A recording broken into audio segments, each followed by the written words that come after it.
Halo semua, kami dari kelompok 10 akan menampilkan sebuah video psikoedukasi mengenai memori. Di psikologi, kami juga belajar mengenai memori manusia. Sebelumnya, apa itu memori? Setiap manusia tentu memiliki memori. Memori di sini tidak hanya sekedar memperoleh informasi dan menyimpannya, tetapi memori juga proses dalam mengkode, menyimpan, dan mengulang kembali informasi. Lalu, dalam pemrosesan memori, terdapat 3 proses kunci yang penting untuk sebuah informasi dapat tersimpan, bertahan, dan dikeluarkan kembali. Berikut 3 proses kunci tersebut.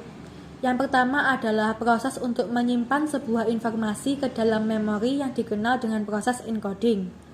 Encoding mengubah informasi yang didapat menjadi kode memori. Contoh, saat kita menghubungkan suatu kata dengan melihat bentuknya, mendengar bunyinya, atau mengetahui maknanya.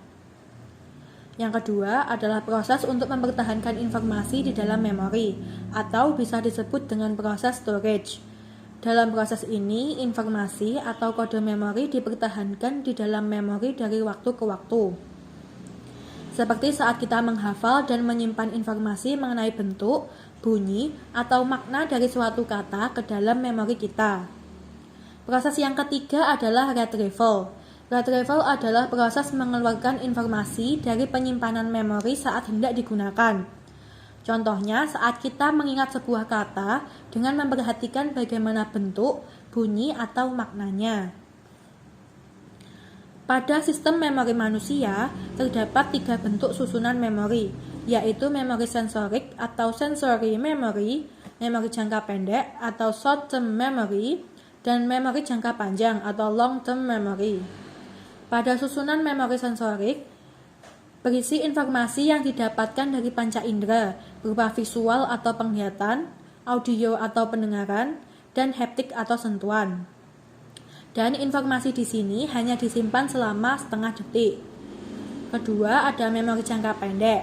Di sini, informasi yang tersimpan tapi tidak dilatih dengan diucapkan berulang kali atau diingat, akan disimpan sementara selama 10-20 detik. Ketiga, ada memori jangka panjang, di mana informasi sudah disimpan secara permanen. Informasi yang disimpan dalam memori ini seperti fakta, pengalaman, protokol, dan prosedur atau hal-hal yang umumnya harus kita ingat. Selanjutnya, memori yang tersimpan di dalam otak manusia memiliki 2 jenis. Ada memori episodik yang menyimpan informasi yang berhubungan dengan pengalaman individu dan hal-hal yang bersifat sementara dan juga perubahan peristiwa. Ada juga memori semantik yang menyimpan informasi yang berhubungan dengan fakta-fakta dunia. Pengetahuan-pengetahuan yang kita miliki dan bersifat tetap serta hampir tidak berubah termasuk ke dalam jenis memori semantik. Next, ketika kita belajar mengenai memori, pembahasan mengenai forgetting atau lupa yang terjadi pada manusia tentu tidak dapat ditinggalkan. Setiap manusia tentu pernah mengalami lupa. Lalu, apa penyebab dari lupa itu? Menurut Bauer, terdapat 3 penyebab kelupaan. Pertama ada decay, yaitu kondisi di mana fungsi memori manusia menurun. Penyebab kedua adalah perubahan memori akibat berkurangnya jumlah informasi yang kita serap.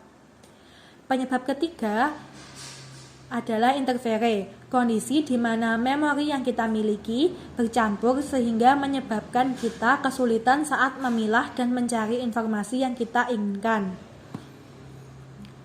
Di dalam pembahasan mengenai forgetting ini, terdapat teori-teori yang mendukung penjelasan mengenai lupa, yaitu motivated forgetting, teori ketika individu sengaja melupakan informasi yang didapatkan. Kemudian teori decay, teori mengenai fungsi memori yang menurun, interferensi, teori pencampuran antara memori, dan retrieval failure, teori mengenai gagal mengingat atau mengakses memori. Tidak hanya itu, terdapat sebab lain mengapa individu dapat mengalami lupa. Ada lupa yang disebabkan faktor fisiologis seperti pada kondisi penderita Alzheimer yang mengalami penurunan fungsi otak, juga pada penderita amnesia yang dapat mengalami lupa akibat dari perubahan fisik pada otak. Selain faktor fisiologis, penyebab seseorang dapat mengalami lupa adalah akibat adanya kegagalan saat proses encoding. Pada kondisi ini, memori yang gagal diubah dari short-term memory menjadi long-term memory, menyebabkan memori tersebut akan terlupakan. Agar individu dapat meminimalkan resiko terjadinya kelupaan, terdapat cara untuk meningkatkan memori. Cara pertama yang sering digunakan adalah menggunakan akronim. Ketika kita ingin mengingat informasi dalam urutan tertentu, kita dapat membuat akronim.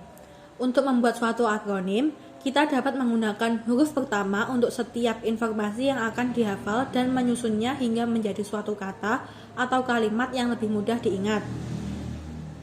Contoh, saat kita ingin mengingat 7 konjungsi dalam bahasa Inggris, konjungsi for, and, nor, but, or, yet, so, kita dapat menggunakan huruf pertama dari setiap kata tersebut untuk membentuk sebuah kata baru, seperti F untuk for, A untuk and untuk nor, B untuk but, O untuk or, Y untuk yet, S untuk o.